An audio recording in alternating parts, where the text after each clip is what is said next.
বাংলাদেশ সরকার তার অবস্থান, এখনকার সরকার তার অবস্থান স্পষ্ট করেছে। অবস্থানটা হচ্ছে যে এইগুলো দীর্ঘদিন ঝুলে থাকতে পারে না।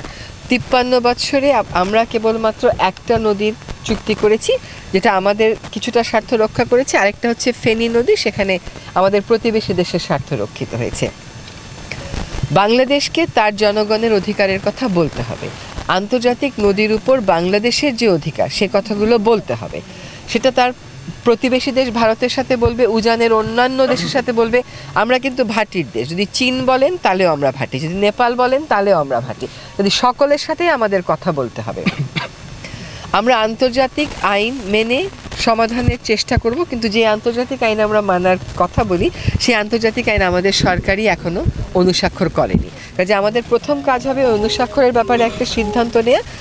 এখন আমরা কর্মকাণ্ডগুলো এমনভাবে পরিচালনা করতে হবে, সকলকেই বুঝতে হবে, যাতে আমরা যার সাথে সমঝোতায় আসতে চাই তাকে আমরা আলোচনার টেবিলে আনতে পারি।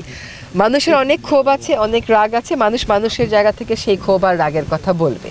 কিন্তু আমাদের যখন আলোচনার জন্য প্রস্তুতি নিতে হয়, তখন আমাদেরকে ওই বিষয়গুলো বিবেচনায় নিয়ে, মানুষের দাবিগুলো বিবেচনায় নিয়ে আলোচনার পথ যেন খোলা থাকে, সেভাবেই কথা বলতে হয়।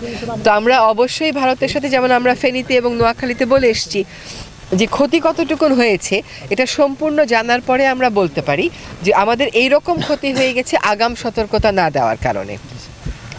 আপনার যখন পানি ভাগাভাগির বিষয় হয়, বিষয়টা জটিল, কিন্তু যখন পানি ভাগাভাগির বিষয় না হয়, শুধুমাত্র অন্য দেশকে জানানোর বিষয় হয় যে এখানে বৃষ্টিপাত বাড়ছে, কিছুক্ষণের মধ্যে আমার বাঁধের দরজাগুলো খুলে দেবো বা খুলে যাবে, তোমরা প্রস্তুতি নাও, এইটুকুন জানাতে তো আপত্তি থাকার কোনো কারণ নাই। সেজন্যই আমরা ক্ষতিগুলোর জন্য অপেক্ষা করেছি, যে ক্ষতিগুলোর এখন একটা হিসাব হয়ে গেছে, এখন অবশ্যই ভারতের সাথে আমরা এই বিষয়টা তুলব।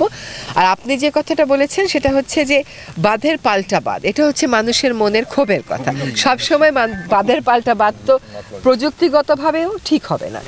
আমরা চেষ্টা করব যে বেসিন ওয়াইজ, যেমন ধরেন আপনি নেপালে সৃষ্টি হয়ে ভারতে হয়ে বাংলাদেশে আসলে শুরু থেকে শেষ পর্যন্ত এটাকে দ্বিপাক্ষিক না রেখে এটাকে বহুপক্ষ মিলিতভাবে আমরা একটা নদীকে একটা অস্তিত্ব ধরে আমরা কাজ করতে পারি কিনা, সেটা যদি সময় সাপেক্ষেও হয়, সেখানে রাজনৈতিক প্রতিশ্রুতির ব্যাপার আছে, অঙ্গীকারের ব্যাপার আছে। কিন্তু আমার দেশের তিস্তা পারের মানুষ কতদিন আর বসে থাকবে?